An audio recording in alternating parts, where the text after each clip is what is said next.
Բարև ձեզ։ Հայաստանում գիտեք, կրթությունը միշտ էլ ինչ-որ առանձնահատուկ տեղ է ունեցել, միշտ առաջնահերթություն է եղել, բայց երբևէ մտածել եք, թե իրականում ինչպիսի ճանապարհ է անցել մեր կրթական համակարգը, այն խորհրդային խիստ կարգերից մինչև այսօրվա թվային իրականությունը։ Դե, եկեք հենց այսօր միասին անցնենք այդ ուղով ու հասկանանք մեր կրթության անցյալը, ներկան ու իհարկե ապագան։ Ուրեմն ինչպես է փոխվել մեր կրթությունը, ինչպես ենք խորհրդային համակարգից հասել թվային դարաշրջան։ Ահա սա է այն հիմնական հարցը, որի պատասխանը մենք այսօր փորձելու ենք գտնել։ Ու մեր այս ճանապարհորդությունը եկեք ասենք 3 հիմնական կանգառ է ունենալու։ Սկզբից կվերադառնանք անցյալ, կխոսենք խորհրդային ժառանգությունից, հետո կանցնենք անկախության, գիտեք, շատ բարդ տարիներով ու վերջում կհասնենք մեր օրերին։ Գնացինք։ Դե ինչ, մեր առաջին կանգառը խորհրդային ժառանգությունը։ Ցանկացած բանի նման չէ, ամեն ինչ սկսվում է հիմքից։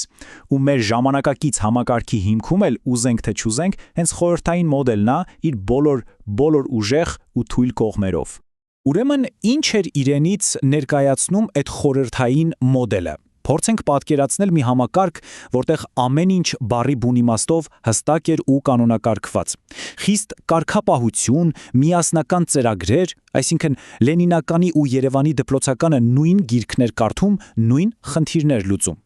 Սա իհարկե ապահովում էր տեսական գիտելիքների իսկապես տպավորիչ մակարդակ։ Բայց այս ամուր թվացող կառույցն ուներ նաև իր, ասենք, ստվերային կողմը։ Սա հենց այն դեպքն է, երբ, ինչպես ասում են, մետաղադրամը երկու կողմ ունի։ Նայեք, մի կողմից մենք ունեինք ֆանտաստիկ, ամուր, ֆունդամենտալ գիտելիքներ։ Հատկապես մաթեմատիկա, ֆիզիկա, քիմիա, այս ոլորտներում մեր շրջանավարտները փայլում էին։ Ուսուցչի հեղինակությունը շատ բարձր էր, բայց մյուս կողմից ինչ էր պահանջվում աշակերտից։ Անգիր անել։ Համակարգը խիստ գաղափարականացված էր ու ամենակարևորը այն կենտրոնացված էր ոչ թե վերլուծելու, այլ ուղղակի հիշելու ու վերարտադրելու վրա։ Ստեղծագործական ազատության կամ նախաձեռնության համար կարելի է ասել տեղ պարզապես չկար։ Ու այս միտքը,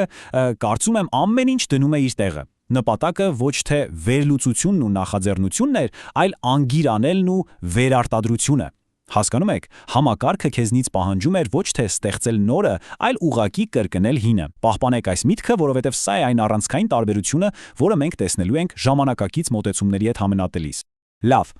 հիմա անցնում ենք առաջ։ Ու հետո ամեն ինչ փոխվեց։ Եկան 90-ականները։ Խորհրդային միությունը փլուզվեց ու անկախությունը ազատության հետ մեկտեղ մեր կրթական համակարգի համար դարձավ, կարելի ասել, իսկական փորձություն, մի իսկական մարտահրավեր։ 90-ականները շատերի համար այս բառը խորը ճգնաժամի հոմանիշ է, ու կրթության ոլորտը բացառություն չէր, նույնիսկ հակառակը։ Այն ամուր, կենտրոնացված համակարգը, որը ամբողջությամբ կախված էր պետական ֆինանսավորումից, ուղղակի մի գիշերում փլուզվեց։ Ազատության հետ եկավ նաև քաոս ու բախում մի բոլորովին նոր, շատ դաժան իրականության հետ։ Ու խնդիրը իհարկե միայն փողի մեջ չէր, ճգնաժամը շատ ավելի խորն էր, համակարգային էր։ Եկեք ուղղակի նայենք փաստերին։ Խորը տնտեսական ճգնաժամ, ինչը նշանակում է պետական ֆինանսավորում գրեթե չկա։ Դպրոցների նյութատեխնիկական բազան, որ կար, ուղղակի կորում էր։ Իսկ ուսուցիչները, նրանց սոցիալական վիճակը այնքան վատթարացավ, որ մի ժամանակ հարգված մասնագիտությունը դարձավ ուղղակի գոյատևման պայքար։ Բնականաբար այս ամենի արդյունքում կրթության որակն էլ կտրուկ անկում ապրեց։ Բայց գիտեք, նույնիսկ այս մութ ու դժվարին ժամանակներում կար մի կարևոր, լուսավոր կողմ։ Քանդվող համակարգի հետ միասին քանդվում էին նաև գաղափարական շղթաները։ Կրթությունը վերջապես սկսեց ազատվել այդ մշտական ճնշումից։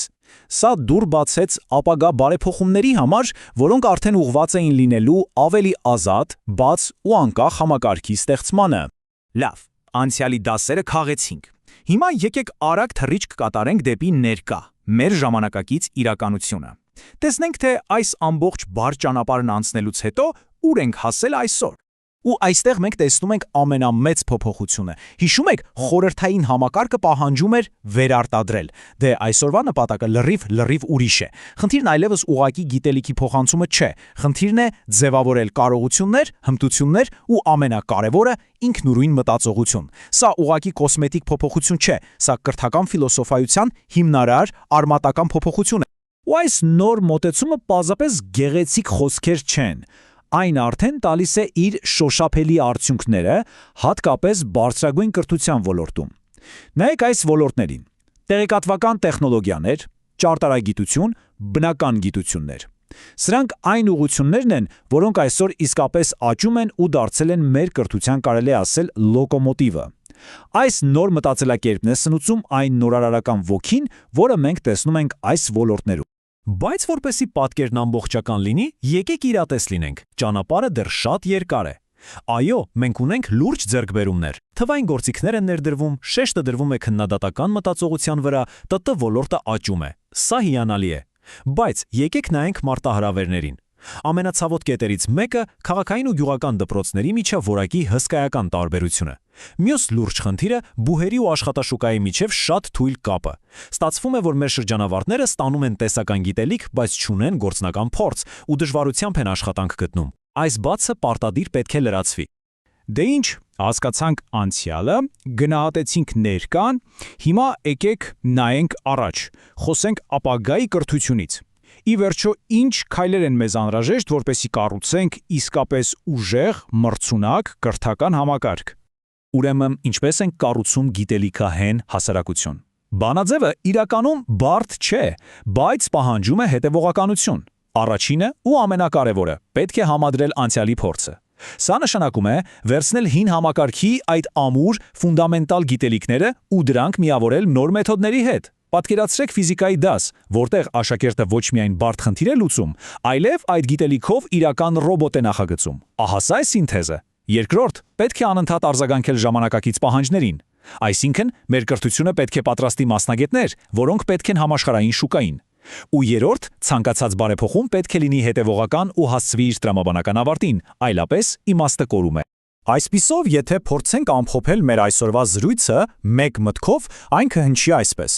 Բանալին անցյալի լավագույնի եւ ներկայի պահանջների համադրումն է։ Հաջողությունը ոչ թե անցյալը ամբողջությամբ մերժելու կամ ինչ-որ արտասահմանյան մոդել կուրորեն կրկնօրինակելու մեջ է, այլ հենց այդ խելացի սինթեզի։ Ու վերջում մի հարց, որը ես ուզում եմ թողնել բոլորիս որպես մտորումների առիթ։ Արդյոք մենք, որպես հասարակություն, պատրաստ ենք համատեղել անցյալի լավագույնը ներկայի նորարարության հետ կառուցելու մեր ապագան։ Ի վերջո, կրթության ապագան բոլորիս ընդհանուր պատասխանատվությունն է՝ պետությունից մինչև յուրաքանչյուր ուսուցիչ, ծնող ու աշակերտ։